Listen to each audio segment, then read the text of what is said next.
രക്ഷപ്പെടും. എന്നെ തന്നെ സ്വതന്ത്രനാക്കും. കർത്താവ് തന്നെ വിട്ടുപോയ കാര്യം അവൻ അറിഞ്ഞില്ല. ഫിലിസ്ത്യർ അവനെ പിടിച്ച് കണ്ണു ചൂഴ്ന്നെടുത്ത് ഗാസയിലേക്ക് കൊണ്ടുപോയി. ഓട്ടുചങ്ങല കൊണ്ട് ബന്ധിച്ച് കാരാഗൃഹത്തിലാക്കി മാവ് പൊടിക്കുന്ന ജോലിയിൽ ഏർപ്പെടുത്തി. എന്നാൽ മുണ്ടനത്തിന് ശേഷവും അവന്റെ തലയിൽ മുടി വളർന്നുകൊണ്ടിരുന്നു. ഫിലിസ്ത്യർ പ്രഭുക്കന്മാർ തങ്ങളുടെ ദേവനായ ദാഗോന് ഒരു വലിയ ബലി കഴിച്ച് സന്തോഷിക്കാൻ ഒരുമിച്ച് കൂടി. അവർ പറഞ്ഞു, നമ്മുടെ ദേവൻ ശത്രുവായ സാംസനെ നമുക്ക് നമ്മുടെ കയ്യിൽ ഏൽപ്പിച്ചിരിക്കുന്നു. അവനെ കണ്ടപ്പോൾ ജനങ്ങൾ തങ്ങളുടെ ദേവനെ സ്തുതിച്ചു പറഞ്ഞു, നമ്മുടെ ദേവൻ ശത്രുവിനെ നമുക്ക് ഏൽപ്പിച്ചു തന്നിരിക്കുന്നു.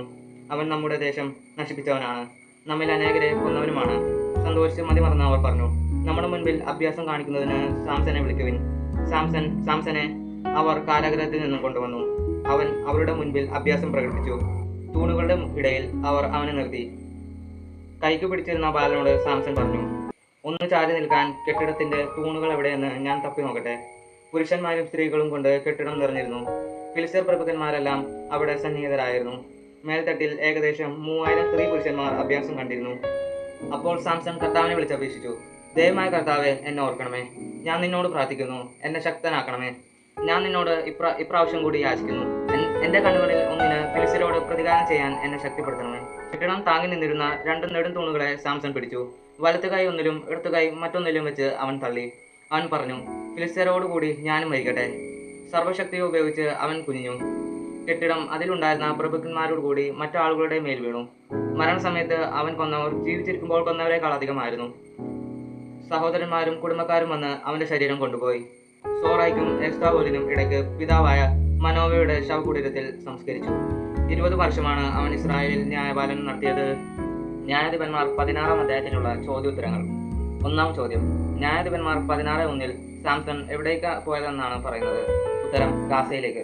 2-ാം ചോദ്യം, സാംസൺ ആരെയാണ് സ്നേഹിച്ചത്? ഉത്തരം, ദലീല. 3-ാം ചോദ്യം, സാംസനെ കീഴടക്കാൻ ആരാണ് ദലീലയോട് പറഞ്ഞത്? ഉത്തരം, ഫിലിസ്ത്യരുടെ നേതാക്കൾ. 4-ാം ചോദ്യം, സാംസനെ കീഴടക്കിയാൽ എന്ത് പ്രതിഫലം നൽകാമെന്നാണ് ദലീലയോട് വാഗ്ദാനം ചെയ്തത്? ഉത്തരം, 1100 വെള്ളി നാണയം. 5-ാം ചോദ്യം, നിന്റെ ശക്തി എവിടെ സ്ഥിതി ചെയ്യുന്നുവെന്നും എങ്ങനെ ബന്ധിച്ച് കീഴടക്കാമെന്നും ദയവായി എന്നോട് പറയുക എന്ന് സാംസണോട് അഭ്യർത്ഥിച്ചതാര്?